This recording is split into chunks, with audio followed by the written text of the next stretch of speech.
Maxine, do you want to go now? And I'm not sure we can start talking. I'm not sure if he's going to be able to get in. Um, hmm, let me see. Let me see, because he said he's going to try to copy and paste it. I don't know if there's a problem with the link. I'm going to try to see. Let me go into We're my. ready to go now, Marianne. Yeah, I know, but he may not be able to go if he does get on. So you can start, but then we might have to stop because I Fantastic. also don't want to make everyone wait because I don't know when he's going to be able to get in. Okay, why don't you start talking and we'll get to it and we'll see what happens. Let me Well, see. fantastic. Well, the first thing that I'd like to do is anyone that is watching, I'd like to give you a gift and bring you into the present moment. Seated nice and tall with your feet flat on the ground. Take your fingertip and place it at your nose. Open the eyes and gaze at your nose.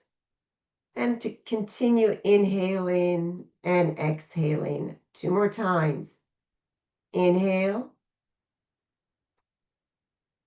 exhale. Inhale and exhale. And this is a little meditation that I like to do as an entrepreneur when my mind is going all over the place, the demands are coming.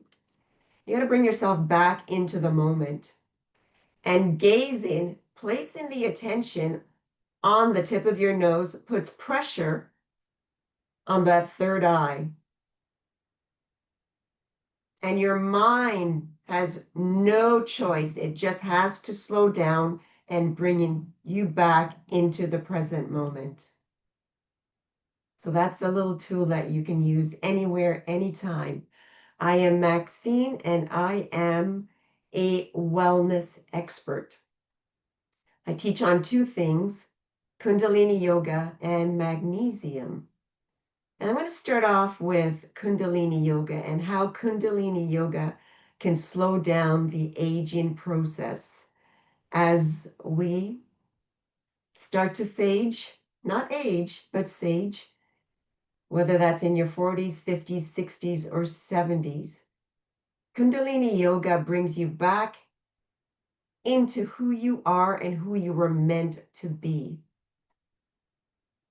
And I know that the industry shares with you that aging is terrible and that gray hair is terrible. And I'm not going to lie, from time to time, I still color my hair, but these are badges that we have earned. Gray hair is wisdom, it's a privilege. And what I'm finding is that as I embrace and use the colors that Lori has taught us about and continue doing your passion as we see Marianne doing, that some of this external noise about age being negative and your life is over, they start to disappear. Because age is a gift. How many people do you know that have not made it to 50 or 60 or 70? So it's shifting that mindset that each age has its own unique purpose, its own unique blessings, and its own unique gifts.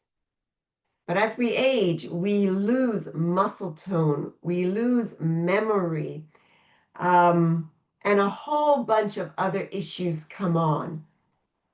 And that's why having a practice like Kundalini yoga, with its breath work, with its mantras, the chanting, taking back your power, your awareness, getting rid of the mind chatter. Kundalini is, as we say in Kundalini, anyone can do Kundalini, but it's not for everyone. Why?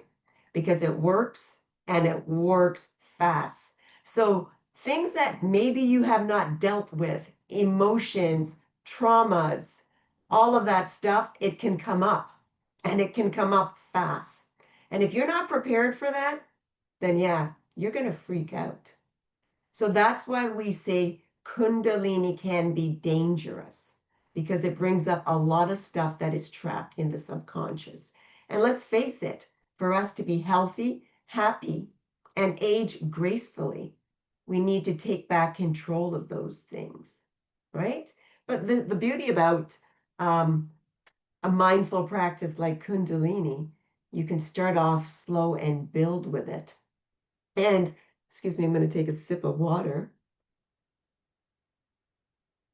One of the things that I've now come to do, because I work with so many seniors, is I teach Kundalini from a chair. Because you mention yoga, and the first thing that people think is, oh, I'm not flexible. That is such a misconception. Or if you say that I teach yoga from a chair, people might think, well, I'm not going to get a good workout. Actually, a chair gives you great support and can fundamentally help you straighten and strengthen your spine.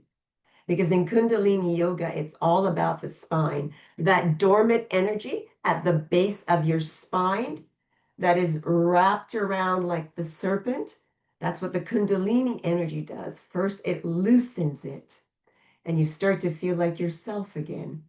And then that energy rise opens up your chakras.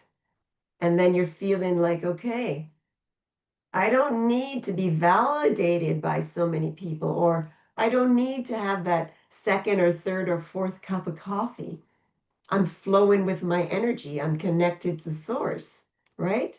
And that's what Kundalini does. It meets you where you are at. Wow. So let me go back to what brought me to Kundalini Yoga. I think I mentioned that I was living in a very masculine world. I was out in Fort McMurray in the oil fields, had a very successful business. In my first year of business, we did $1 million. Now, to do $1 million in the catering industry, I had to bust my ass. I was always going, doing. And that can last for a couple of years or even more, but it's not sustainable and it's not enjoyable. So I had to lose everything. We went through a flood, a fire, a divorce, and I just crumbled. So I don't know who I'm speaking to or who needs to hear this that is at ground zero. Sometimes we just have to submit to where we are and start listening. So start to listen. Where are you at right now? And often the answer will come, but with resistance, we don't want to accept where we are. But that's part of ownership, taking responsibility of where you are. And it's a time to reflect, well, what brought me here? What did I do or what did I not do to bring me here? And that's where the ownership comes in because, this is a business forum around wellness. So I am going to revert back to a lot of business tools. Ownership will take you to leadership. So that you got to own your stuff, the positive, the negative. Owning it will allow you to transform it. So once you start to own it, you can accept it and be happy in the space that you're in. I'm going to take a pause because I think Miss Marianne has her special guest in, Oh my God. and I will let her share with me what she would like me to do. I think you're muted, doll. Satish, how are you with time? I'm good for some time. So yeah, Are you good until 11 or 11:30 by any chance? 11 o'clock. I'm good till 11. Okay. Is it okay if we let Satish speak and then you can start all over again? Yeah. Is that okay? Maxine? Absolutely. Perfect. So here we go. Thank you so much for that. And thank you for being so flexible as only a yoga instructor can be.